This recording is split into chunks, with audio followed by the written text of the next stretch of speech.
सजेति सिन्धुर्वदनो देवो यत्पादपङ्कजस्मरणं वा सर्मणि द्योतमसारासन्नासिविघ्नानां या कुन्देन्दुतुषारहार्धौराया शुभ्रवस्त्रामृता या वीणावरदण्डमण्डितकराया श्वेतपद्मासनाया ब्रह्माच्युतशङ्करप्रभृतिभिर्देवैः सदा वन्द्यता सा मां पातु सरस्वती भगवती निःशेषदाढ्यापा मूकं करोति वाचालं पङ्गुं लङ्घयते गिरिं यत्कृपातमहं वन्दे परमानन्दं माधवम् नारायणं नमस्कृत्य नरं चैव नरोत्तमं देवीं सरस्वतीं व्यासं ततो जयमुद्रे वसुदेवसुतं देवं कंसचाणूरमर्दनं देवकी परमानन्दं कृष्णं वन्दे जगद्गुरुम् गुरुर्ब्रह्मा गुरुर्विष्णु गुरुर्देवो महेश्वरः गुरुः साक्षात् परब्रह्म तस्मै श्रीगुरवे नमः। श्रोता वक्ता श्रीराम समर्थ जय जय रघुवीर समर्थ श्री गणेशाय नमः। आपण श्री साई सच्चरित्र हेमाड पंथ रचित श्री साई सच्चरित्र चिंतन करतो।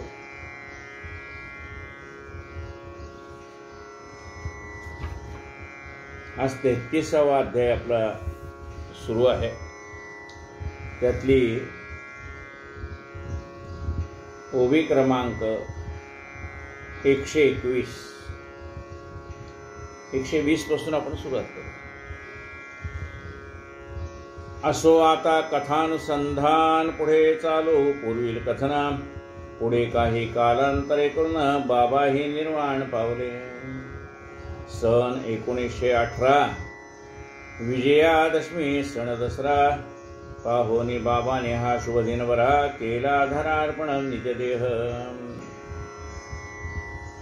इसवी सन 1918 विजयादशमी या दिवसाने बाबांनी आपला हा पंचभूतात्मक देह हा सोडला।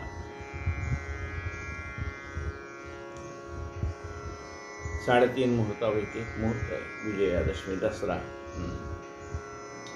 सन 1918 विजयादशमी दसरा पाहुणे बाबाने हा शुभ दिन बरा केला धरार्पण निजदेह। मग पुढे झाले समाधी नारायणराव तयारी बाबा देहदारी तदी दर्शन साधी तो वेळा। त्याआधी नारायणरावांनी बाबांचं 2 वेळेला दर्शन घेतलेलं होतं। म्हणजे बाबा समाधी घेण्याच्या आधी समाधी झाले 3 संवत्सर दर्शन इच्छा जरी बलवत्रा परी ना योग्य अवसर तेणे अधीर झाले। आता बाबांनी समाधी घेतल्यानंतर 3 वर्ष झाली तरी बाबांच्या दर्शनाला जायचं काही त्याला योग येईना। झाले 3 संवत्सर दर्शन इच्छा जरी बलवत्तर परी येईना योग्य अवसर तेणे अधीर झाले। समाधी मागे वर्ष भरले नारायणराव व्याधीने पिडले औषधोपचार सर्व सरले उपाय हरले लौकिके। गेले जरी व्याधीने गांजून रात्रंदिन बाबांचे ध्यान गुरु रायास कैचे मरण दिले दर्शन नारायण। समाधी घेतल्यानंतर बाबांनी समाधी घेतल्यानंतर 1 वर्ष झालं। इकडे नारायणरावांना व्याधीने अगदी जीवन नकोसं केलं। बाबांनी जरी देहाचा त्याग केलेला असला तरी बाबांवरची यांची अत्यंत प्रखर निष्ठा असल्यामुळे ते रात्रंदिवस बाबांचं चिंतन करायचे आणि बाबांनी त्यांना दर्शन दिलं। समाधी घेतल्यानंतर नारायणरावांना दर्शन दिलं। एके रात्री पडले स्वप्न साई एका भुयारातून नारायणरावापाशी येऊन देते आश्वासन तयाते काळजी काही न धरी म्हणे उतार पडेल उद्यापासून 1 आठवडा संपता क्षणी बसशील उठून तू सोय। एका अंधाराच्या गुहेतनं बाबा येताना त्या नारायणरावांना दिसले स्वप्नामधली गोष्ट आणि नारायणरावाला म्हणाले काळजी करू नकोस उद्यापासून तुझ्या या व्याधीला उतार पडेल म्हणजे दुखणं हळूहळू कमी होत जाईल आणि 1 आठवड्यात तू पुन्हा उठून बसशील पहिल्यासारखा असो मग 8 दिवस लोटले अक्षरे अक्षर प्रत्यंतर आले. नारायण उठून बैसले अंतरी झाले निवारक. ऐसेच काही जाता दिवस आले. नारायणराव शिर्डीस समाधीचे दर्शनास तेव्हा या अनुभवास केले. देहधारी म्हणून जित समाधीस्थ ते जेते काय मृत साई जनमरणातीत सदा निश्चित स्थिरचरी. नंतर जेव्हा ते शिर्डीला गेले तेव्हा त्यांनी आपला अनुभव सांगितला. बाबा आपल्या स्वप्नात कसे आले, बाबाने आपल्याला कसं त्याची प्रचिती दिली की मी गेलो ऐसे मानू नका, भक्तीत अंतर करू नका. बाबा म्हणतात मी इथंच आहे, मी कुठे गेलो नाही. म्हणजे संतांनी जरी धारण केलेला पंचमहाभूतात्मक देह त्याचा त्याग केलेला असला तरी आपल्या भक्ताच्या कल्याणासाठी संत तिथेच असतात. सदा संचला येतना जात काही, सदा संचला येतना जात काही. हा परमात्मा सदैव भरून राहिलेला आहे. त्याला कुठून यावं लागत नाही, कुठून जावं लागत नाही. त्याला फक्त प्रगट व्हावं लागतं. सदा संचला येतना जात काही. तो तिथे बसलेला येत नाही जात नाही, म्हणजे सर्वत्र भरलेलं आहे. जसं आपण बघा या विजेच्या बोर्डामध्ये वीज आहे का नाही, आपण बटन ऑन केलं की लाईट लागतो, बटन ऑफ केलं की लाईट विझतो. पण ती वीज बटन ऑन केल्याने आली आणि ऑफ केल्याने गेली असं नाही. बटन जरी ऑफ केलेलं असलं तरी आतमध्ये वीज तशीच असते. वीज कुठं जात येत नाही, एकदा आली ती आली. म्हणजे वीज आहे तिथेच आहे, फक्त बटन ऑन केल्यानंतर ती प्रकाशाच्या रूपाने आपल्याला, म्हणजे जे काही आपण बल्ब काही लावला असेल त्याच्यातनं आपल्याला ती प्रगट झाली असं वाटतं, आणि बटन केल्यानंतर ती गेली असं वाटतं. ती जात नाही येत नाही, एका जागीच आहे. तसं हा परमात्मा कुठे जात नाही येत नाही, तो सर्वत्र भरलेला आहे. काही कारणनिमित्ताने फक्त प्रगट होतो आणि पुन्हा आपल्या दृष्टीने व्यावहारिक दृष्टीने तो अदृश्य होतो, पण कुठे जात नाही येत नाही. सदा संचला येतना जात काही. आता ही जी आपण विजेची उपमा देतोय हे तात्पुरती कळण्यापुरती. ती वीज कुठे जात नाही येत नाही असं नाही, ते तिकडनंच बंद केलं तर काही, पण ही चैतन्य वेगळं आहे. ह्या विजेतलं चैतन्य आहे, जाणार आहे येणार.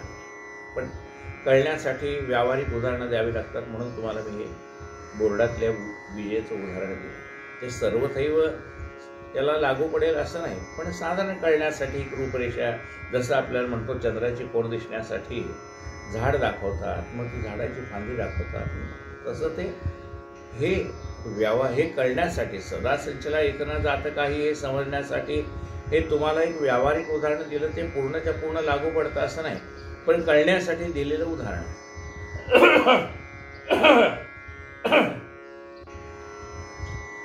जसं हवा सर्वत्र भरलेली आहे.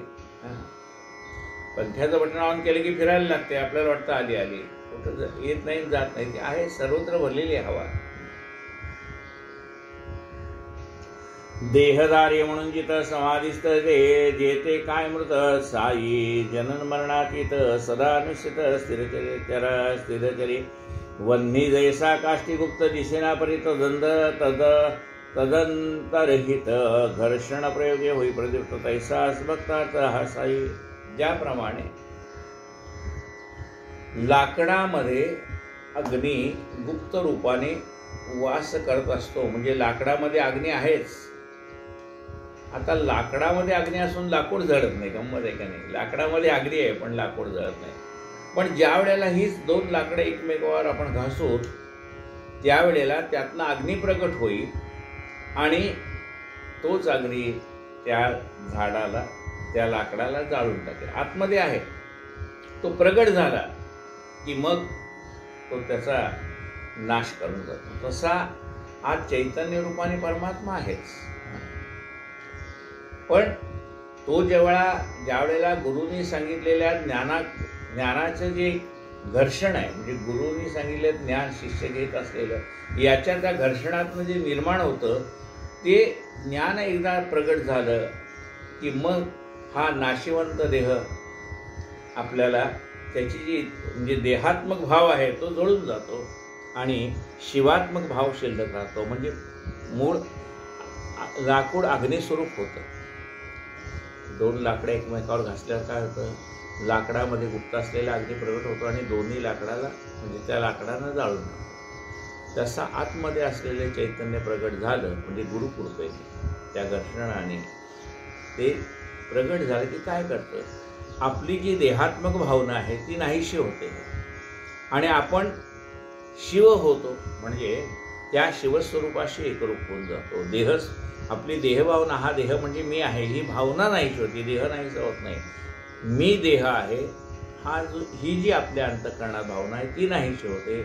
आणि मी कोण आहे, चिदानंद रूप शिवोहम शिवोहम, या चैतन्य स्वरूपाशी आपण एकरूप होतो. म्हणजे जसं अग्नीशी एकरूप होतो तसं आपण चैतन्याशी एकरूप होतो.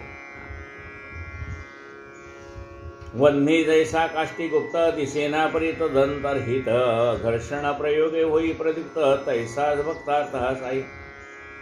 एकदा जो प्रेमे देखला तयाचा आजन्मांकित झाला, केवळ अनन्य प्रेमाचा भुकेला तयाचा हा केला ओदी. एकदा त्या सद्गुरूची प्रेमळ दृष्टी ज्याच्यावर पडली, म्हणजे कधी तुम्ही जेव्हा जाल तेव्हा पडेल की नाही तुमच्यावरती प्रेमळ दृष्टी. आपण बाबांच्या दर्शनाला गेल्यावर बाबांची प्रेमळ दृष्टी आपल्यावर पडेल का नाही. मग ज्यांच्यावरती बाबांची प्रेमळ दृष्टी पडली ते म्हणतात तुम्हाला जन्मभर बाबा विसरणार नाही. बाबा विसरणार नाहीत, तुम्ही विसरला बाबा तर बाबाने काय करावं. पण बाबा आपल्याला विसरत नाहीत.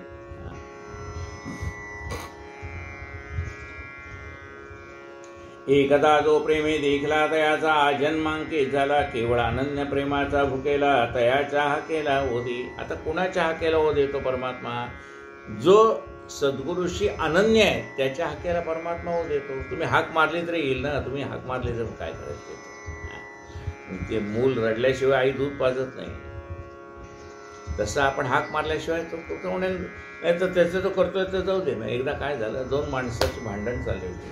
एक दुबळा मनुष्य होता, त्याला एक धटिंगण मारत होता. परमात्मा लगेच निघाले घाई. रुक्मिणी मातेने विचारला निघालेत कुठे. नाही म्हणले तो एक दुबळा मनुष्य आहे, त्याला तो धटिंगण मारतोय तर त्याच्या मदतीला मी चाललोय. आणि अर्ध्या वाटेतनं परत आले. रुक्मिणी माता म्हणले काय हो, त्याच्या मदतीला जाणार होता त्याचं काय झालं. नाही म्हणले मी निघालो होतो पण तो दुबळा मनुष्य म्हणतो मी पाहून घेईल तुझ्याकडे. म्हटलं तो पाहून घेणार तर जाऊ दे, मग आपल्याला काय करायचं. आपण अंतःकरणापासून हाक मारली तर परमात्मा आपल्यासाठी आहेच की, पण तो हाक मारायची वाट पाहतोय. आपण त्याची आठवण केली पाहिजे की देवा ह्या संकटातनं मला सोडव, मग तो आहेच ना. अनन्य प्रेमाचा भुकेला तयाच्या हाकेला ओदी. एकविध निष्ठा ज्याची जडली गजाननपदी साची, त्याच्या दुःख आणि संकटाची ओढीच आहे होणार. तसे ज्याची आपल्या गुरुवरती अनन्य श्रद्धा आहे अशा भक्ताच्या हाकेला परमात्मा लगेच धावून जातो. म्हणून आपल्या गुरुवरती अनन्य भक्ती असावी.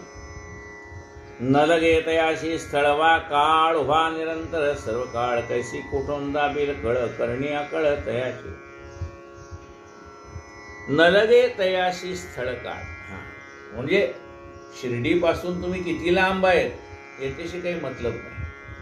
हजारो योजना दूर असा, पण तुम्ही आठवण काढली की बाबा त्या ठिकाणी, अशी काही कळ फिरवतील. म्हणजे कोणाच्या ना कोणाच्या रूपाने तुम्हाला मदत करतील. त्याला सांगतील जा बाबा हा मनुष्य संकटात सापडलाय, याला सोडव. मग त्याला आर्थिक मदत पाहिजे असेल तर आर्थिक मदत देतील, त्याला शारीरिक मदत पाहिजे तर शारीरिक मदत देतील, त्याला औषधाची मदत पाहिजे औषधाची मदत देतील. त्याला जी काही मदत आवश्यक आहे ती परमात्मा कुणाच्या ना कुणाच्या तरी रूपाने पूर्ण करतो. जसं आता आपल्याला माहिती आहे आपण ओला उबेर बुक करतो का नाही. बुक करतो म्हणजे काय, आपण फोन करतो त्या ऑफिसला की आम्हाला अमुक गाडी पाहिजे. मग तो तिथे बसलेला जो कंट्रोल करणारा मनुष्य आहे तो पाहतो की या माणसाच्या जवळ आता आपली गाडी कुठे उभी आहे. आणि मग तो तिथल्या गाडीवाल्याला फोन करून सांगतो जा बाबा अमुक पत्त्यावर जा आणि मग तो सांगतो अमुक अमुक नंबरची गाडी तुमच्याकडे येणार आहे. म्हणजे आपण आधी कोणाला कॉल केला? त्या मेन सेंटरला कॉल केला. मग मेन सेंटरने काय केलं? तुमच्या आजूबाजूला ती गाडी कुठं आहे त्याला सांगितलं, तू जाऊन याला पिकअप कर. तसा परमात्मा काय करतो? आपण हाक मारतो त्याला. हाक मारल्यावरती तो त्याला कळतं की ह्या माणसाला तर मदतीची गरज आहे. मग तो काय करतो? सगळ्याच रूपाने तोच भरलेला असल्यामुळे आपल्याला काय वाटलं, हा माणूस माझ्या मदतीला आला म्हणून. अरे त्याचा माणूस कुठं? तोच परमात्मा आहे ना. अनंत रूपाने अनंत रूपे अनंत वेशे देखील आम्ही त्याशी. आपल्याला वाटतं तो माणूस माझ्या मदतीला, तो माणूस नाही. ती सगळी माणसं म्हणजे सगळी रूपं त्या बाबांचीच आहेत ना. आपल्या गुरुचीच सगळी रूपं आहेत. तो गुरुच येतो कोणाच्या तरी रूपाने. ते काय आपल्याला असं वाटतं तो माणूस माझ्या मदतीला आला. अरे तो माणूस म्हणजे दुसरा कोण आहे? चराचरात भरलेला तो परमात्माच आहे ना. तो परमात्माच तुझ्या मदतीला आलाय. मग तो मूळ जी चैतन्य शक्ती आहे ती काय करते? मग ज्याने आपल्याला हाक मारलेली आहे तर त्याच्या आजूबाजूला त्याला मदत करू शकेल असं कोण असेल? सगळी त्याचीच रूप आहेत. मग तो अमुक्याला सांगतो, जा बाबा तू मदत कर, आणि ती मदत आपल्याला प्राप्त होते. तया न लगे तयाशी स्थळवा काळ उभा निरंतर सर्व काळ कैसी कोठून दाबेल कळ करणी आकळ तयाची ऐसी काही करेल रचना मनात येतील कुतर्कनाना तो दृष्टी ठेवता चरणा ध्यान धारणा वाढेल. आणि काही वेळेला असं असतं की आपण संकटामध्ये एवढे गुंतलेले असतो की बाबांची आठवण करायला वेळ होत नाही. पण तुम्हाला आठवण नसली तरी तुम्ही अनन्य भक्त असल्यामुळे बाबांना तुमची आठवण असते. आणि तो पटकिनी कोणाच्या रूपाने येतो, तुम्हाला उचलतो, गाडीमध्ये घालतो, हॉस्पिटलमध्ये ॲडमिट करतो, नंतर घरच्यांना फोन करतो की याला ॲडमिट केलं आहे म्हणून. असं आहे ते. चैतन्य शक्तीचा खेळच अगम्य आहे. अगम्य लीला आहे त्याची. ऐसी काही करेल रचना मनातील येतील कुतर्क मनात येतील कुतर्क नाना तो दृष्टी ठेवता चरणा ध्यान धारणा वाढेल. ऐसे झाले एकाग्रमन घडेल अत्यंत साई चिंतन हेच का साई घेई करून कार्य हे निर्विघ्न पार पडे. व्यवहार नलगे सोडावयास सुटेल आपोआप हव्यास ऐसा मना लागविता ध्या अभ्यास का कार्य अप्रयास घडेल. आपण परमेश्वराचं आता कोणी जप करतं, कोणी काही करतं. आता आपण ध्यान धारणेला बसलो की नको ते विचार मनात यायला लागतात. आपण विचार करतो, अरे मी तर हे कशाला बसलोय? चांगल्या कार्यासाठी बसलोय, स्तोत्र वाचायला बसलोय, पोथी वाचायला बसलोय, जप करायला बसलोय, आणि असले भलते सलते विचार माझ्या मनात कसे काय यायला लागले? ध्यान करताना भलतंच ध्यान कसं व्हायला लागलं? असं जर मनात आलं ना, तसा विकल्प येऊ देऊ नका. कारण हे आता इतक्या वर्षाचे संस्कार आपल्या डोक्यात आहेत, त्यामुळे तसे विचार ते पुन्हा उफाळून वरती येणारच आहे. ते जशी येतील तशी निघून जातील.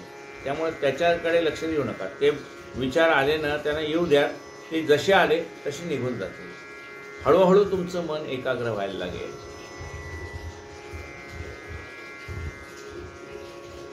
कर्मभूमी सालासे देह कर्मे घडतील निसंदेह स्त्री पुत्र वित्त आणि गे येथेच परिग्रह हो का.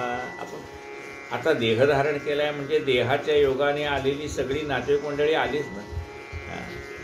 जन्म घेतल्याबरोबर नातेवाईक काही बाहेर नेत नाही. जन्म घेतला की ते नातं तुम्हाला जोडलं गेलंच. हे माझी आई आहे, हे माझे वडील आहेत, हे माझे आजोबा आहेत, ही माझी आजी आहे, ही आत्या आहे, ही मावशी आहे, हा काका आहे, हा मामा आहे, हा भाऊ आहे, सक्का आहे, चुलत आहे, लांबचा आहे. ही नाती आपोआप जोडली जातात. ही सगळी नाती कशाने जोडली गेली आहेत? ऋणानुबंधाच्या इथून पडल्या गाठी. मग असं जे काय आहे की देहधारण केल्यामुळे देहाच्या संबंधित असणारी आपली नातेवाईक,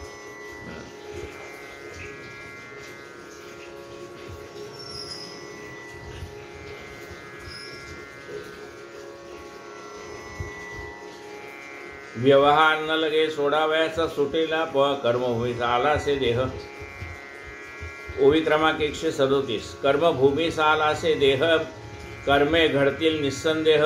आता या कर्मभूमीला आपला देह आलाय म्हणजे ह्या देहाच्या माध्यमातून काहीतरी कर्म घडणारच. चांगली घडतील, वाईट घडतील, पण कर्म केल्याशिवाय मनुष्य क्षणभर राहू शकत नाही. प्रत्येक क्षणात कर्म करतोच ना. एक क्षण त्रास आहे का मी कर्म केलं नाही? अहो, डोळ्याने पाहणं कर्म आहे, कानाने ऐकणं कर्म आहे, एका जागी निवांत बसणं सुद्धा कर्मच आहे. काय म्हणतो आपण, अरे बस रे 5 मिनटं जरा निवांत. म्हणजे निवांत बसणं कर्मच आहे, न बोलता गप्प बसणं कर्मच आहे. अरे किती बोलशील बाबा, 5 मिनिटं गप्प बसणं असं म्हटलं ना, गप्प बसणं सुद्धा कर्म आहे, बोलणं सुद्धा कर्म आहे. त्यामुळे कर्म केल्याशिवाय एक क्षणभर सुद्धा मनुष्य राहू शकत नाही. म्हणजे देह धारण केला म्हणजे कर्म आलीच. कर्मभूमी सारा असे देह कर्मे घडतील निस्संदेह, स्त्री पुत्र वित्त आणि गेह यथेच्छ परिग्रह हो का. असू द्या, आई वडील आहेत, नातेवाईक आहेत, हे असू द्या. ही काही तुम्हाला परमेश्वराच्या प्राप्तीची आड येणारी नाही आहे. ते आले तर त्यांच्याविषयी आपली जी कर्तव्य कर्म आहेत ती करायची आणि आपलं मन भगवंताच्या. बघा, त्यांना आपल्या देहाशी कर्तव्य, त्यांना आपल्या मनाशी काही कर्तव्य. ते आपला देह त्यांच्या उपयोगाला आला की ते सगळे आपल्याशी गोड आहेत, हे लक्षात घ्या. मग देह त्यांच्यासाठी वापरायचा आहे आणि मन भगवंतासाठी वापरायचं आहे. देह प्रपंचाचा दास सुखे करू कामा. आपल्या मनाला काय वाटतं त्याचा ते विचार करत नाही. त्यांना आपली गरज आहे ना, म्हणजे आपण तिथं थांबलं पाहिजे. मग आईने एका मुलाजवळ थांबलं पाहिजे, बाबाने दुसऱ्या मुलाजवळ थांबलं पाहिजे. मग हे म्हातार वयामध्ये ह्या दोन माणसाचा वियोग का होतो असं आपण विचार पण करत नाही. कोण? ती बाकीची माणसं आपल्या मनाचा विचार करणार नाही. त्यांना देहाने आपण जरूर आहे.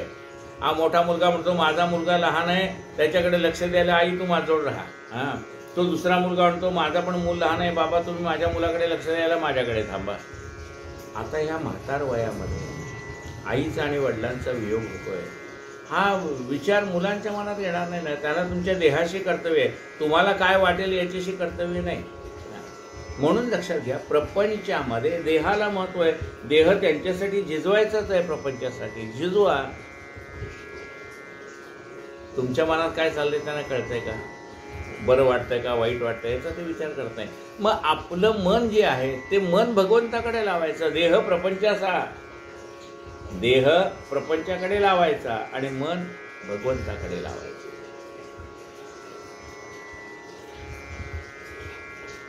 कर्मभूमी सालासे देह कर्मे घडतील निस्संदेह, स्त्री पुत्र वित्त आणि गेह यथेच्छ परिग्रह हो का.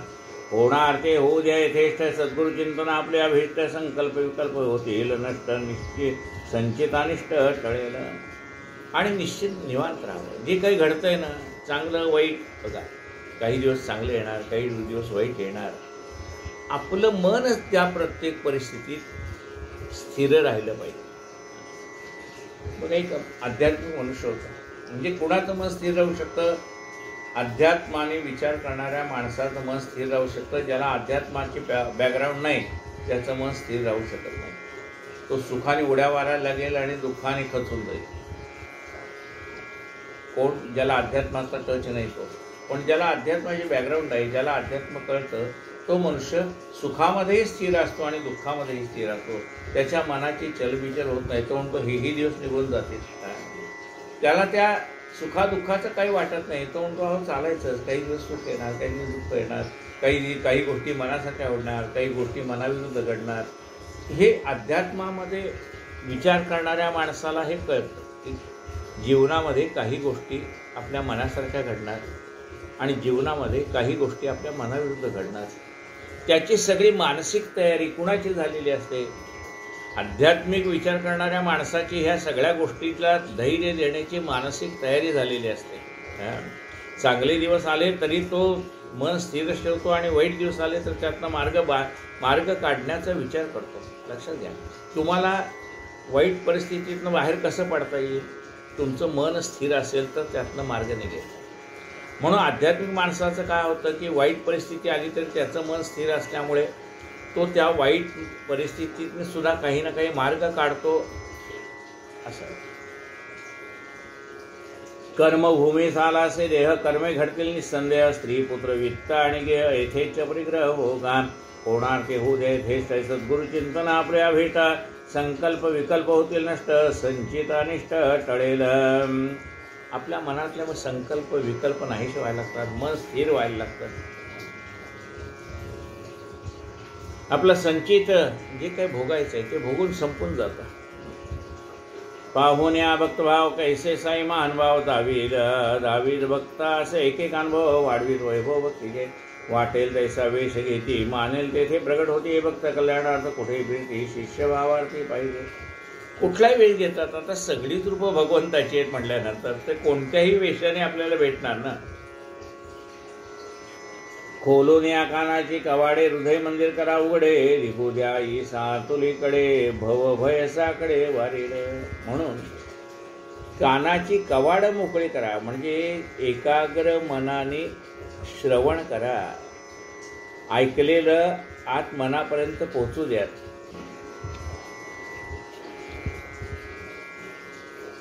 हे जे सांप्रत असले प्रसिद्ध, चारमण्य देशी अशी युद्ध लष्कर करू लागे सिद्ध, शत्रुयुद्ध संग्राम आंग्ल भौम राज्याधिकारी, या भारत भूमीचे अभित्री, लष्कर भरती शहरोशरी होते करी चोकडे. आता महायुद्ध सुरू झालं होतं, त्यामुळे सगळीकडे लष्करात भरती करण्यासाठी सरकार प्रत्येकाला सांगत होतं. तरुण मुलं दिसली की चला लष्करात सामील व्हा. सन 1917 साली एका भक्ताची वेळ आली. ठाणे जिल्ह्यात नेमणूक झाली. कथा वर्तली नवलपरी.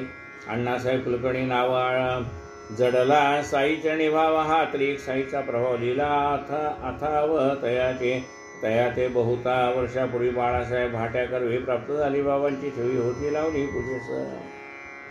आप्पासाहेब कुलकर्ण्यांनी त्यांना बाळासाहेब भाट्याने दिलेला बाबांचा फोटो होता, त्या तस्वीरीची ते पूजा करत होते.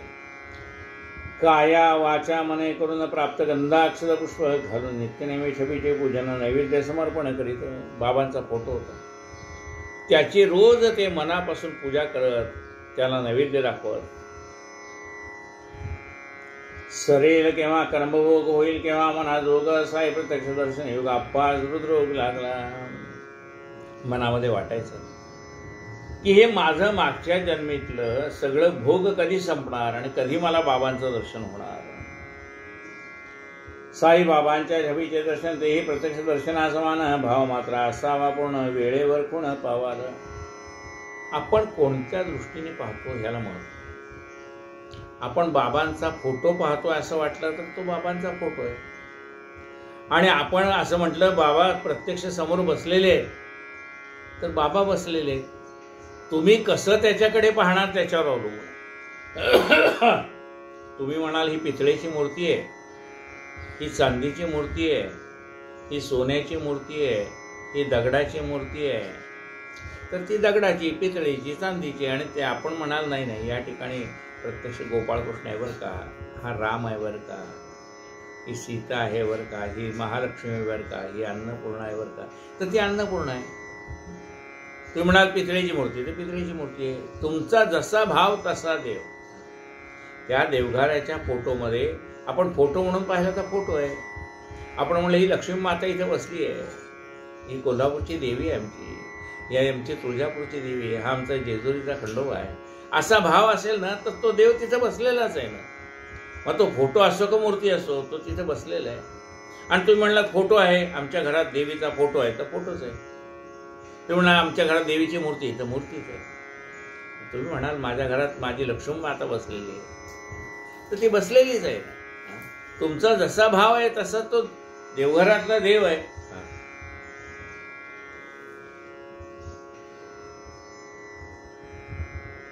साईबाबांच्या छबीचे दर्शन तेही प्रत्यक्ष दर्शनासमान, भाव मात्र असावा पूर्ण, वेळेवर पूर्ण पावाल. केवळ छबीचे दर्शन होता प्रत्यक्ष दर्शनाची त्या समता विषयीची अन्वयर्थता श्रोता सदा परिस्थिती. एकदा बाळा भाऊ सुतार मुंबा पुरस्त भजनकार आरवा चंदुकाराम नामधर गेले शिर्डी दर्शना. ही त्यांची प्रथम भेट पूर्वी कधी नसता गाठ होता उभयता दृष्टादृष्ट साई तो स्पष्ट त्यावरले. 4 वर्षापासून पाहे मजला याची ओळख आहे, बाळा बुवा विस्मित होय ऐसे काटे होतात. एकदा मुंबईतले बाळाबुवा सुतार शिर्डीला बाबांच्या दर्शनाला गेले. दर्शनाला गेल्यानंतर ते म्हणतात, अरे या बाळाबुवाची आमची 4 वर्षापासून भेट आहे, म्हणजे 4 वर्षापूर्वीच भेट झालेली आहे.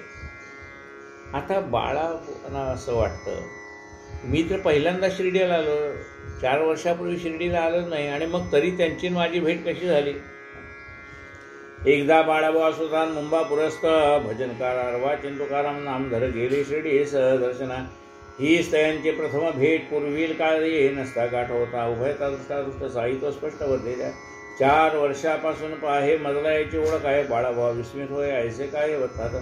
बाबांनी नाही शिर्डी सोडली, मीही डोळा आजीची देखली. त्या मज 4 वर्षा पहिली ओळख पडली. बरं, बाबा शिर्डी सोडून कुठे जात नाहीत. समजा मुंबईला आले असतील आणि त्यांची माझी गाठ पडली असेल तर तसंही नाही. मीही कधी शिर्डीला आलो नाही, म्हणजे मी कधी शिर्डीला गेलो नाही आणि बाबा कधी मुंबईला आले नाही. मग 4 वर्षापूर्वी माझी आणि बाबांची भेट कशी घडली. त्यांना आश्चर्य वाटायला, बाबा असं का म्हणतात. ऐसा विचार करता करता 4 वर्षामागील वार्ता छबी एकदा बाबांची नमिता आठवली चित्ता बुवांच्या. मग त्या बोलाच्या अन्वयार्थता बाळाबुवाच पडले तर म्हणते, पहा संतांची व्यापकता भक्तवत्सलता ही त्यांची. मी तो केवळ छबी नमिली, प्रत्यक्ष मूर्ती आजची पाहिली. बाबांनी परी ओळख धरली ती मी ती हरविली कधीच. 4 वर्षापूर्वी मी बाबांच्या फोटोला नमस्कार केला होता, पण मी विसरून गेलो. पण बाबांनी लक्षात ठेवलं की या भक्ताने माझ्या पुढे नमस्कार केलेला आहे, हा भक्त मला भेटलेला आहे. बाबांनी लक्षात ठेवलं, आपण विसरून जातो.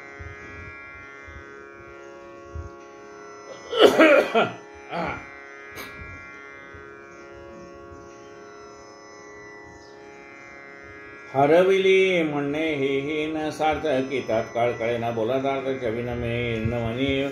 ओळख हा पदार्थ जाणावया समर्थ नव्हतो मी, माझी ओळख बाबा ठावी नवती.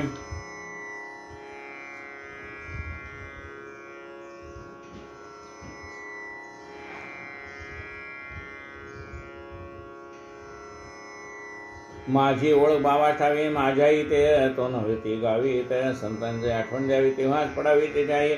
निर्मल आरसा निर्मल उदक ते बिंबाचे प्रतिबिंब एक छबी. हे प्रतिबिंब शुद्ध एक शुद्ध प्रतिबिंबाचे.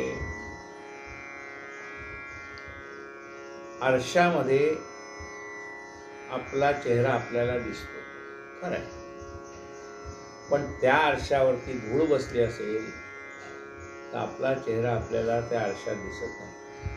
मग तो आरसा स्वच्छ केला की त्याच्यामध्ये आपली प्रतिबिंब आपल्याला दिसायला लागतं.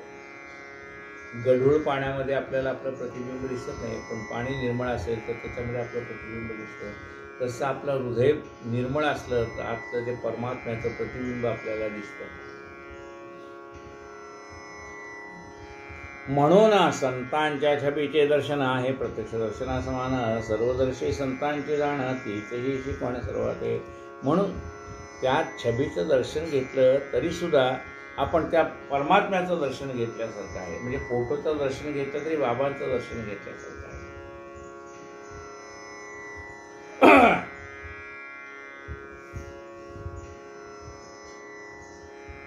आस्वाता पूर्वीन कथापरी सावया सावधानता असावी श्रोते यांची चित्तानुसंधानता राखावी. वास्तव्य आप्पांचे ठाणे शहरी आली भिवंडीची कामगिरी. 8 दिवसाईन माघारी पडले बाघेरी. सांगून दिवस 2ची गेल्यावरी घडले पूर्व पहा माघारी.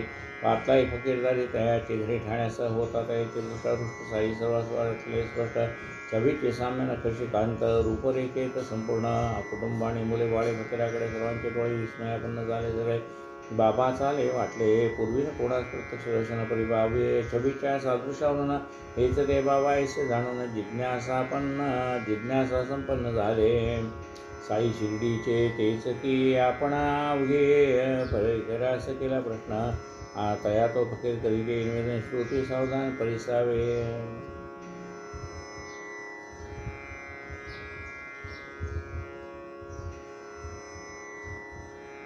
अप्पांचं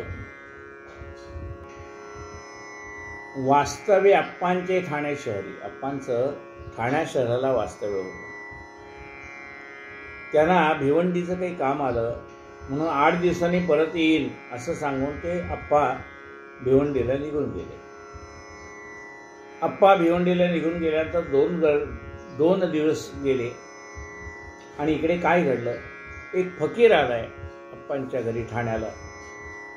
घरातल्या सगळ्यांना असं वाटलं, त्या फकीराकडे पाहिल्यानंतर असं वाटलं की प्रत्यक्ष साईबाबाच आपल्या घरी आले असा भास त्यांना झाला.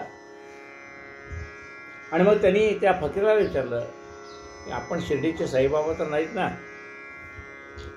साई स्वयंमी नव्हे साचा परी मी बंदा ज्ञांकित तयाचा समाचारार्थ मला बाळांच्या आलो तयाच्या आज्ञेने.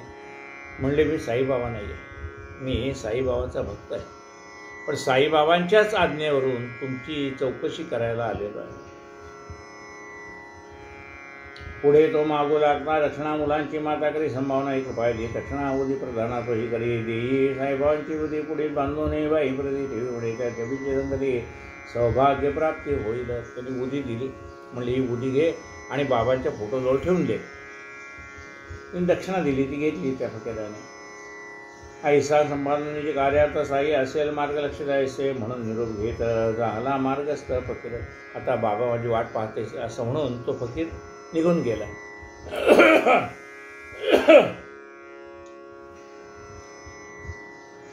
मग तो जेथून तेथून यातून निघाला. आल्या मार्गे चालून गेला. एकीकडे वृत्तांत घडला अपूर्वीला साईचे. आप्पासाहेब भिवंडीत गेले. पुढे न जाता मागे पडले. घोडे टांग्याच्या आजारी झाले. गमन राहिले पुढारा. ते मग दुपारी खाण्यात आले. वृत्त सर्व झालेले कळले. आप्पासाहेब म्हणे चुरचुरले की ते अंत नाही दक्षिणा. अवघी रुपये दक्षिणा दिली. त्याने मला लज्जा वाटली. मी असतो तर 10चे खाली नसती झाली बोलून.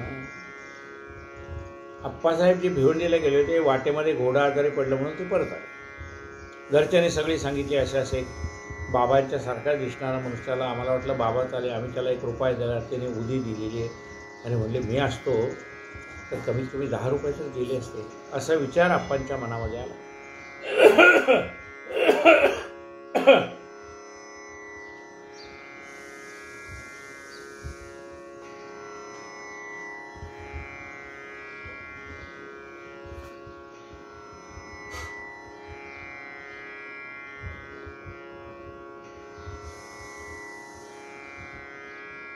ऐसे आपावरले चित्ता असं किंचित खिन्नत वाटले. फकीर मशिदी सापडले वाटले. शोधात निघाले. उपवासे मशीद तकिया ठिकठिकाणी जिथे जिथे होते तिथे स्थानी समस्त शोधली. आपाने फकीरा लागून तेव्हा शोध करता थकले. फकीर कोठेही तो न आढळले. मग ते भुकेले जाऊन जेवले. निराश झाले. तेव्हा कधी दयास नाही ठावे. त्या पुढे शोधा निघावे. आधी निज आत्म्यात संतुष्ट व्हावे. पाठी उठावे शोधाला. या अर्थाची बाबाची कथा दाविली आणि जे तत्वाची यथार्थता किमर्थ येथे ती द्विरुक्तता अध्याय तो श्रोता उगत गुरु गरिमा नामे एक गता दही कथा सुरिगत येथे सुमुखे निज गुरुची भाक वर्णली. काढून श्री साईने ते सत्यानुभव आले. आप्पा जेव्हा जेवून निघाले सवे स्नेही चित्रे घेतले सहज चालले फिरावे. तसे आप्पा बाबांना शोधायला, त्या फकीराला शोधायला त्या ठाण्यामध्ये सर्व ठिकाणी फिरले, पण फकीर कुठे भेटला नाही. घरी आले, जेवण केलं आणि मग नंतर पुन्हा बाबांच्या शोधात निघाले. तेव्हा बाबांनी सांगितलेलं इथं तत्वार्थ लक्षात आला. आधी खाऊन घ्या काहीतरी आणि मग माझा शोध घ्या असं बाबा म्हणतात. रिकाम्या पोटी माझा शोध घेऊ नका. गुरु गरिमा नामे एक कथाध्यायी कथा सुरेख तेथे सोमुखे निज गुरुची भाग वर्णिली. काढून साईने ते सत्यानुभव आले. बाबा आप्पा जेव्हा जेवून निघाले सवे स्नेही चित्रे घेतले सहज चालले फिराव्या. असो काही मार्गक्रमता अनुभव लक्षून आपण करता देखले तर एका ग्रहस्थाती सर्वता येऊन उभे राहता जवळ आप्पासाहेब हळूच न्याहाळी हेच आले असतील. सकाळी वाटले ते वेळे त्यास आधी जयाचे शोधत होतो. हाची गमे मज फकीर घेतो अनखाग्र छबीस जुळतो विस्मय होतो बुद्धी. ऐसे आप्पा तरकिती अंतर येतो. फकीर हात पसरे ठेवी 1 रुपया करी आप्पा त्यावर श्री यायचे.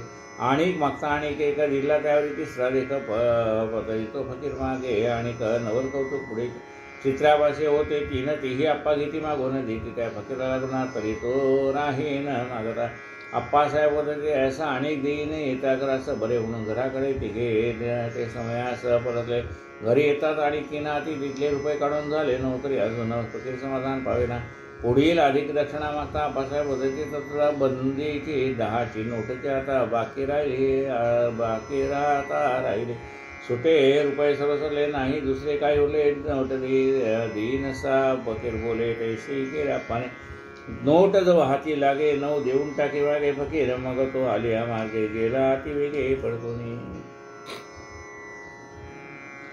वाटेमध्ये आप्पासाहेब आणि त्यांचे मित्र चित्रे दोघं निघाले. वाटेमध्ये तो फकीर त्यांना दिसला. म्हणले बहुतेक सकाळी आपल्या घरी आलेला फकीर हाच असावा. म्हणून त्या फकीराच्या हातावर त्यांनी एक रुपया ठेवला. त्याने आणखीन मागितले, त्यांच्याजवळ होते ते दिले, आपल्या मित्राकडनंही पैसे घेऊन दिले. पण शेवटी किती झाले, घरी चल म्हणले, आता माझ्याकडे एवढे पैसे नाही आहेत. घरी आल्यानंतर जे सुट्टे होते ते दिले. आता हे सगळे किती झाले, पहिले आप्पाने दिलेले, चित्र्यांकडून घेऊन दिलेले आणि घरातले सुट्टे दिले, ते 9 रुपये झाले. म्हणले आणखीन दे. आता त्याला असं वाटायला लागलं की आता म्हणले माझ्याकडे फक्त आता 10 रुपयाची नोट शिल्लक आहे. म्हणले ती दे.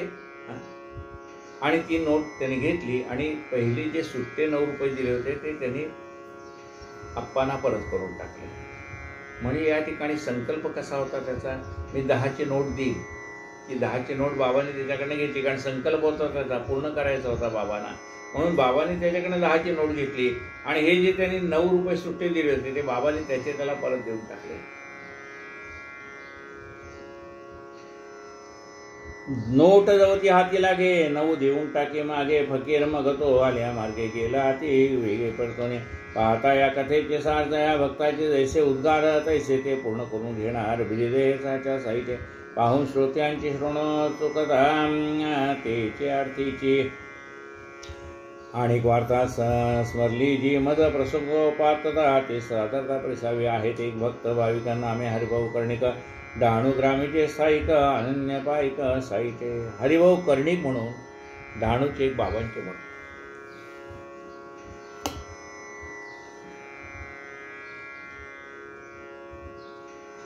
त्यांची कथा आहेत. एक भक्त भाविकांना आम्ही हरिभाऊ कर्णिक, डहाणू ग्रामीचे स्थायिक, अनन्य पायिक साईचे.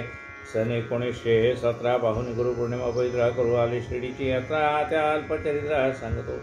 सन 1917 मधली गोष्ट आहे. गुरुपौर्णिमेला ते शिर्डीला आलेले. यथाविधी पूजा झाली, दक्षिणावस्त्रे अर्पण केली. आज्ञा घेऊन उतरता खाली कल्पना आली मनास. वाटले आणि 1 रुपयावरती जाऊन बाबा देवा तो विचारला लागला. त्या गावा रुपया ठेवा. तैसाच पुढे जागृत आज्ञा दिली. त्यानेच वरून खूण केली. आता एकदा आज्ञा झाली. पुढील पावली मार्गक्रमा विश्वास ठेवणे. असंख्य कर्णिक पैसे पुढे ते उतरते झाले. नाशिकावरती मित्रासन येत मार्गात काळ्या रामाचे देवळात कर्णिक जाता दर्शनार्थ. नरसिंह महाराज संत दर्शनावचे झाले. भक्त परिवार असता भोवती महाराज अकस्मात होते कर्णिकास म्हणी बंदी धरती रुपया म्हणते दे माझा. आता कर्णिकाने निघताना त्यांना असं वाटलं बाबाने 1 रुपया द्यावा. पण ते काही पुन्हा जाऊन बाबांना त्याने काही रुपया दिला नाही. तसेच निघाले. नाशिकला आल्यानंतर तिथं नरसिंहजी महाराजांचं त्यांना दर्शन झालं.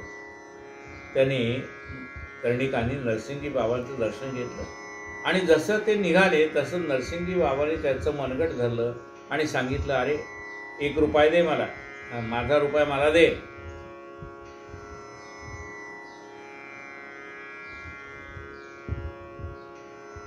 रुपया म्हणती दे माझा. कर्णिक म्हणे झाले विस्मित. रुपया मोठ्या आनंद देत कैसा साई मनोदत्त. रुपया स्वीकारित वाटले आणि कर्णिकाला वाटलं खरंच मी बाबांना म्हणलो तर रुपया दे. ते बाबांनी नरसिंहजीच्या निमित्ताने माझ्याकडनं तो रुपया मागून घेतला. माझा रुपया मला दे म्हणाले. साई स्वीकारित हेही न साच. ध्यानी मनी नसता तसाच खोचून बलात्कार ते मागत तैसीची मात झाली. मन हे संकल्प विकल्पात्मक तरंगावर वितरंग अनेक सत्कृतदर्शन भावी एक प्रसंगी आणि कल्पना. म्हणून सुरुवातीला आपण काहीतरी संकल्प करतो आणि मग असं वाटतं एवढं थोडक्यात केलं तर काय हरकत आहे. पण तुमच्या मनामध्ये जी कल्पना निर्माण झालेली असते ना तेवढं परमात्मा घेतो का. वाचा दत्ता तुम्ही मनामध्ये म्हणा शब्दाने म्हणा कबूल केलेलं असतं की एवढं मी देईन तेवढं कारण देव काही मागतच नाही आपल्याला. पण तुम्ही बोलून जाता किंवा मनामध्ये तुमच्या येतं एवढे मी करीन, मग ते तेवढं तुम्हाला करावं लागतं. नाही केलं तर कुठल्या ना कुठल्या रूपाने परमेश्वर तुमच्याकडनं तर येणार. कारण तुम्हाला तुमच्या वचनाची पूर्तता त्याला तुमच्याकडूनच करून घ्यायची आहे. आरंभी उठे जी लहरी मात्र ती सदृढती असायोगरी होईल ते त्याचा परिपोष जरी कल्याणकारी ती एक. मात्र आपल्या अंतःकरणात उठणारा विचार हा सद्भावनेने उठलेला असावा, अहंकाराने नाही. एखाद्याला अहंकार असतो मी एवढी देणगी दिली, बाबा म्हणतो नको तुझी. तुला मला काय कमी आहे का म्हणते. तुला जर मला देणगी देण्याचा अहंकार असेल तर तो अहंकार कामाचा नाही. ते चेतनुसंधान दृढाभ्यासन निधिध्यासन होला होऊन द्यावे मना विस्मरण राखावे वचन प्रयत्न. आप्पासाहेब बोलून गेले, पुढे मागे असते विसरले, बोल उठताचे पुरवून घेतले नवल दर्शले भक्तीचे. आप्पासाहेब कदाचित तो प्रसंग विसरूनही गेले असते की मी बाबांना 1 रुपया देतो म्हणालो, हा विसरूनही गेले असते. पण बाबांना त्याची पूर्तता लगेच करून घ्यायची होती म्हणून त्यांनी नरसिंगजीच्या रूपाने ती पूर्तता करून घेतली. नाही तरी द्या फकीरापाशी नोटी समेत 19 असताना उचका जिथले आपाशी होती असोशी देहाचीच.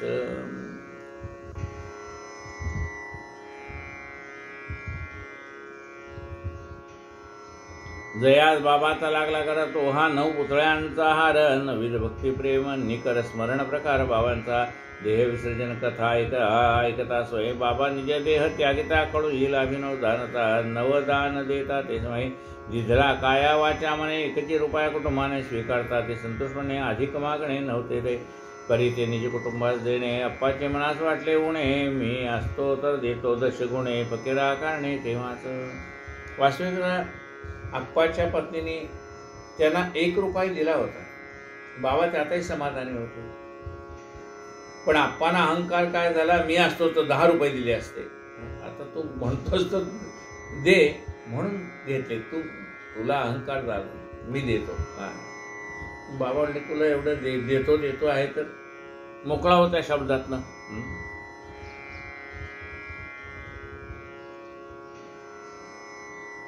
ऐसे आपादे वाचा दत्त 10 रुपये देतो म्हणा ते संपूर्ण न देता वचन निर्मुक्त होते ऋणमुक्त कैसे रे. फकीर नव्हता हा इतराबरे हा काय कोणी होता भिकारी काही पडता दयाचे करील जाईल माघारी पडतो. तो फकीर काही भिकारी थोडाच होता. त्याला आप्पांना त्यांच्या वचनातनं मुक्त करायचं होतं.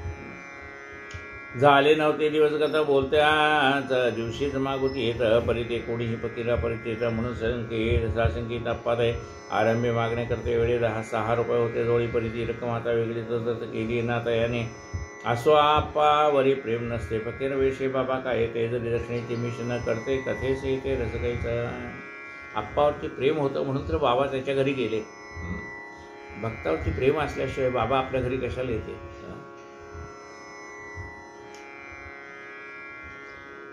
अप्पासाहेब केवळ निमित्त तुम्हा मायकची गत जरी आरंभी गोड हेत प्रसंगी आचरता प्रसंगासम आपण सर्व वागदानी तत्पर धारण काळी शंकाभार जे होई खालीवर निश्चितता दुर्लभ. पण हा प्रसंग बाबाने आपल्यासाठी काय आपण बोलण्यामध्ये आपला हात कोणी धरू शकत नाही. बोलताना मी अमुक करीन तमुक करीन म्हणतो आणि प्रत्यक्षात आपल्या हातनं घडत नाही. म्हणून जास्ती बोलू नये. तुम्हाला समजा असं वाटलं ना देवाला 10 रुपये द्यावे तर म्हणा ना 1 रुपया देतो म्हणून आणि प्रत्यक्षात देताना 10 द्या. पण वाचा दत्तम म्हणजे ज्यावेळेला तुम्ही बोलाल ना तर ते असं बोला की जेवढं आपल्या हातनं घडता येईल तेवढंच बोला. मनुष्य भावनेच्या आहारात बोलून जातो. भावनेच्या भारात मी अमुक करीन मी तमुक करीन म्हणून अट्टहास करू नये आणि मी अमुक करीन असं बोलूच नाही. काय जे आपल्याकडनं बाबांना करून घ्यायचं ना ते बाबा करून घेतील. मी अमुक करीन असं कशाला बोलायचं.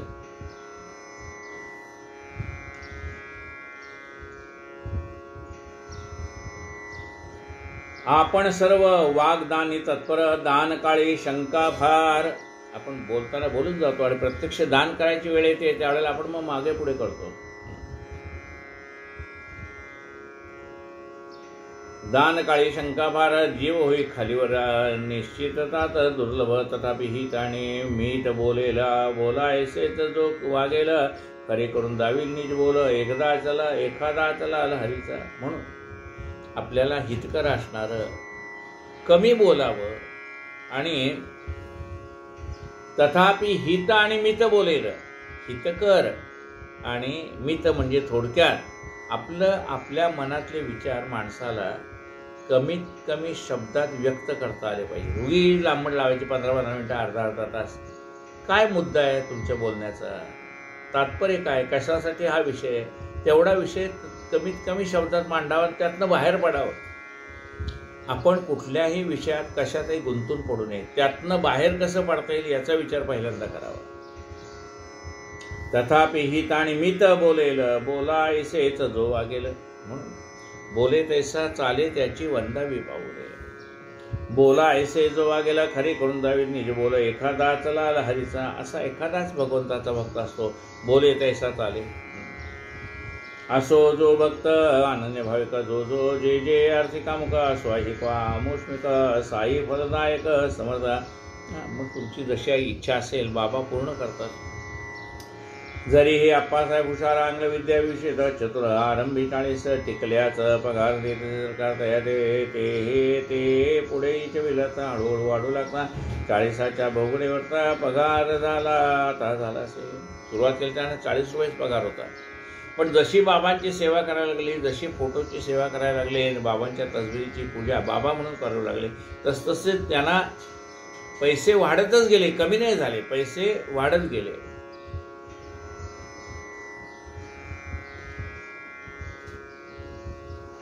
एकाच्या दशगुणे देता दशगुणे अधिकार, दशगुणे सत्ता हातो अनुभव हातो आता सगळा देखता बाबांचा. तुम्ही 1 रुपया दिला तर बाबा 10 रुपये तुम्हाला परत करणार. हे लक्षात घ्या. शिवाय परमार्थाची दृष्टी वाढीस लागे, परमार्थाची दृष्टी वाढीस लागे. निष्ठेच्या पोटी काय आहे सामान्य पोटी विचित्र पोटी तोटे बाबाचे. पुढे आप्पासाहेब मागदे फकीराने दिलेली विटी पाहू जाता ती पुढी होती. प्रेमी उघड पाहते उघडून उद्देश पुष्पे अक्षरा पुढी माझी निघालता राईस बांधून वाती पूजता बांधणे निज असता माझारी. उदीमध्ये फुलं होती, अक्षरा होत्या. त्यांनी ताईत घेतला, एक ताईतामध्ये ते ठेवून दिलं आणि आपल्या दंडाला ताईत बांधून टाकला. पुढे बाबांचे दर्शन घेता सोय बाबाने जो दिला होता तो केसे अति प्रेमळता घातला ताईता माझारी. बाबांनी केस दिला होता तोही त्याने ताईतात ठेवला. काय बाबांच्या उदीचे महिमान उदी शंकराचे उष्ण भावे भाळी करी जो चर्चना विघ्न तात्काळ. शंकराला सुद्धा भस्माची आवड आहे. ही उदी आहे, ही उदी शंकर काय करतात, चिताभस्म आपल्या अंगाला लावतात शंकर. काय बाबांच्या उदीचे महिमान उदी शंकराचे उष्ण भावे भाडी करीतो चर्चन विघ्न निरसन तात्काळ. उदी लावावी कपाळाला, सगळी विघ्न नाहीशी होऊन जातात.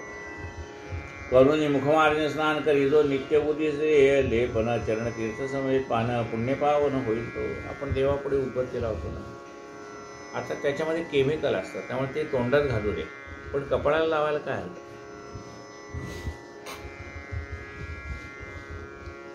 करुणी मुखमार्जन स्नान करी जो नित्य उदीचे विलेपन चरण तीर्थ पान पुण्य पावन होईल तो. शिवाय या उदीचा विशेष सेविता होईल पूर्णायुष्य होईल पातक निरसनाशेष सुखसंतोष सर्वदा ऐसे गोड कथामृताचे पारणे. साईने केले आप्पा काणे तेथ आपण आगांतुक पाहुणे येथेष्ट जेवणे पंक्तीस. जसं बघा, मुख्य माणसाच्यामुळे बाकीच्यांना लाभ होतो. एखाद्याने आपल्याला संतांना आपण एखाद्या जेवायला बोलवलं आपल्या घरी, मग आपल्या घरी संत येणार आहेत म्हणून आपण आणखी 4 लोकांना बोलवतो, या तुम्हालाही दर्शन घडेल म्हणून. संतांच्या बरोबर बाकीच्यांना सुद्धा प्रसादाचा लाभ आपोआप घडून जातो. पाहुणे अथवा घरदनी उभयतासे गजी मेजवानी प्रपंच नाही रस स्वादने स्वानंद भोजने तृप्त व्हा. हे माड साई चरणीच्या चरण पुढे आता इतके सरुण. पुढील अध्यायी होईल कथन याहून महिमान उदीचे उदी चर्चन साई दर्शन. हाड्यावरण निर्मूळ निरसन नारू निवारण ग्रंथी ज्वर हरण अवधान पूर्ण परिसावे. स्वस्तिश्री संत सज्जन वेळते भक्त हेमाड पंत विधीचे ते. साई समर्थ सच्चरिते उदी प्रभाव नाम 63मोध्याय संपूर्ण. हा श्री सद्गुरु साईनाथार्पणमस्तु. या उदीच्या महत्वाचा आणखीन एक दाखला हरिनारायण दीक्षित यांनी टिपून ठेवलेला आहे. पार्ल्याला पंजाब्याच्या चाळीत शिमजी लालजी जोशी या नावाचे गृहस्थ राहत होते. त्यांची मुलगी बरेच दिवस आजारी होती. एके दिवशी ती अत्यवस्थ झाली. तेव्हा तिची आई आमच्या घरी येऊन महाराजांची उदी घेऊन गेली. त्या उदीने तिला ताबडतोब थोडा गुण आला. पुढे खिमजी मुलीला आणि बायकोला घेऊन शिर्डीत गेले. मुलगी इतकी अशक्त होती की तिला चालवत नव्हते. हातापायाच्या अगदी काळ्या झाल्या होत्या. तिला एका माणसाने उचलून महाराजांजवळ नेऊन बसवले. महाराजांनी तिला उदी लावली, आशीर्वाद दिला. 2-4 दिवसांनी ती आपल्या पायाने चालू लागली. मात्र उठता बसता तिला त्रास होत असे. मग तिने महाराजाकडे त्याबद्दल गाऱ्हाणे केले. महाराजांनी तिला एक फळ खायला दिले. तेव्हापासून तिची उठण्याची अडचणी दूर झाली. माझे एक मित्र एक दिवस माझ्या ऑफिसात आले. म्हणू लागले, आज 8 दिवस मला झोप येत नाही. डॉक्टरांचे औषध घेत असतो पण काही उपयोग होत नाही. मी त्यांना महाराजांची उदी दिली होती. 3 दिवस घेण्यास सांगितले. दुसऱ्या दिवशी ते माझ्या ऑफिसात आले. म्हणू लागले, काल रात्री मी उदी घेतली व मला रात्रभर उत्तम झोप लागली. तसेच वांद्रे येथे राहणाऱ्या एका माझ्या स्नेहाच्या मुलाला 2 महिने झोप येत नव्हती. त्याच्या बापाने त्या शिर्डीस महाराजांच्या दर्शनाला नेले. त्याच रात्री त्याला झोप आली व तेव्हापासून रोज रात्री झोप येऊ लागली. असे अनेक प्रसंग आहेत. बाबांच्या उदीचा प्रभाव त्याचे वर्णन करून झालेले आहे. कायेन वाचा मनसेंद्रियर्वा बुद्ध्यात्मना वा प्रकृती स्वभावात् करोमि यद्यं सकलं परस्मै नारायणायति समर्पयामि. अच्युतं केशवं रामनारायणं कृष्णदामोदरं वासुदेवं हरि श्रीधरं माधवं गोपिकावल्लभं जानकीनायकं रामचन्द्रं भजे. हरे राम राम राम हरे हरे, हरे कृष्ण कृष्ण कृष्ण हरे हरे. साईनाथ महाराज की जय.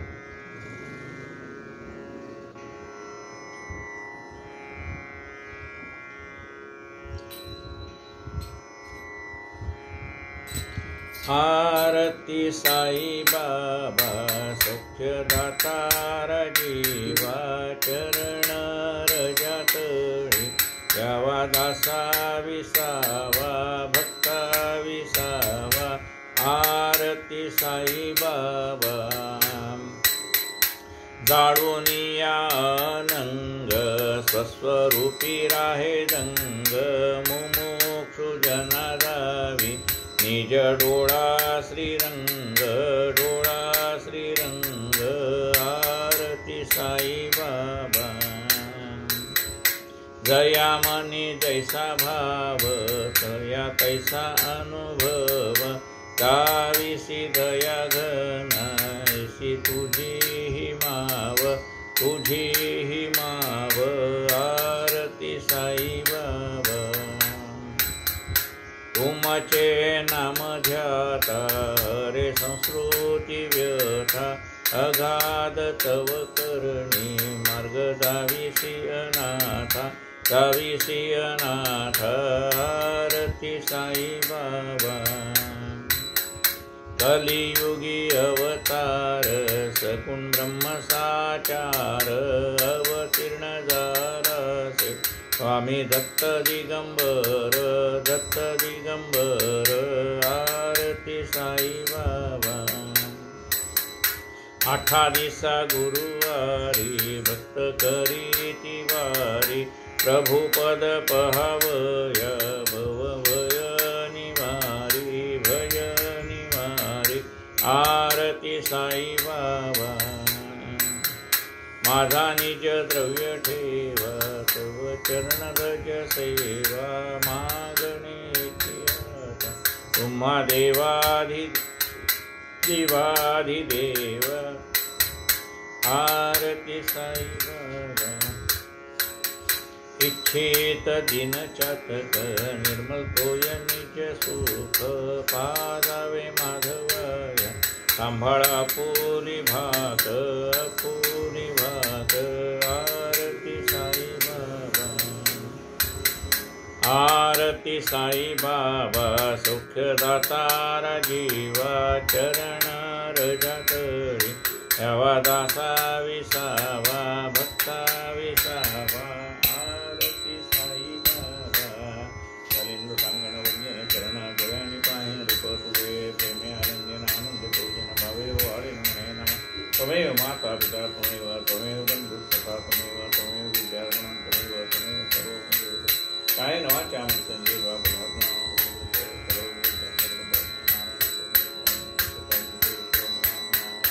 कृष्णनामोदरं वासुदेवं